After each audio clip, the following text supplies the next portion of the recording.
Hi everyone and welcome back.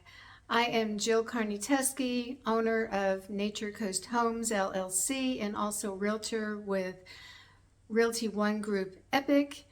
And this is the update on the house, our first house that we are trying to flip. So just to bring you up to speed, we did offer a contract on the house. It was accepted, and the only big thing about it was they only gave us 2 weeks to close. We have to close. We had to close in 2 weeks.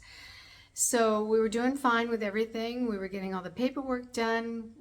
Everything was going to plan. And then we were told that they wanted a septic tank test and also a water test. I go, oh wow, so 6 days out, that doesn't give us a lot of time to get someone set up and get them over there and get the reports back. So let's move on and find out what happened. So when we came over here the first time, we noticed that there was a well here, and we went back to our lender with that, and also the fact that it is on septic.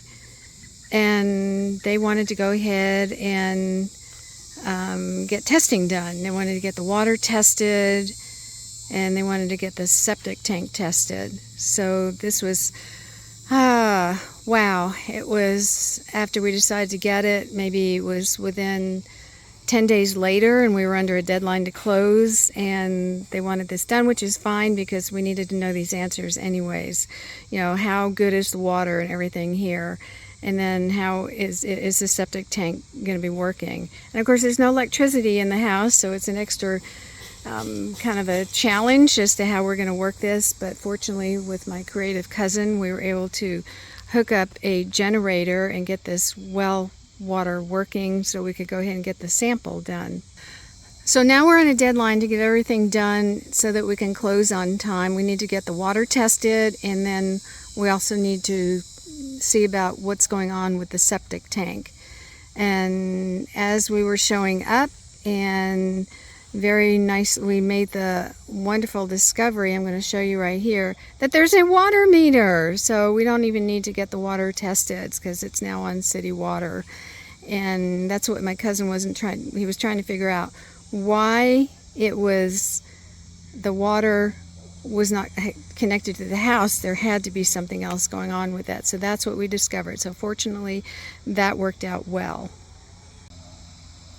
So the septic tank company showed up and started to search around to see where the septic tank was. And normally on these old houses, this house was built in 1963. So normally it is built, you know, relatively close to the kitchen. So we're kind of backing up to the kitchen right now. On the outside of it. And what we discovered then was a very, very old septic that was probably back in the 50s or 50s or so, probably 60s, and it was all falling apart. We go, oh my gosh, what's going on here? And do we have to replace all that? Do we have to replace the drain fields?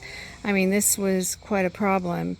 So after figuring out then that the septic was not hooked up to the house, then there was quite a search to, by going through this fence way in the back where it's all overgrown, to go to the back and see if we could find out where there is another possible septic tank.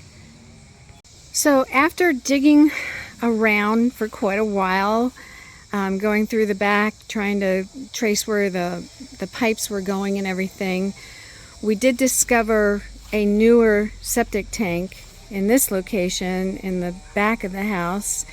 And fortunately, I'll just go right to the point. Fortunately, it is a working septic tank. We did test it out. It did pass the test and everything, so we're good on that, fortunately. Oh my gosh, because that would have made it really, really difficult if we had to replace the septic tank and the drain fields and everything else on top of that. And a little gem I wanted to share with you. This is just ugly, ugly, ugly. Oh my gosh, I can't believe we're doing this. But we're still in process of, you know, getting the loan and everything. But this little gem right here, it's a block structure that I think used to be a garage, and they put a sink in here. It's hooked up to the septic. And then there's a room right behind this. It's another room about the same size.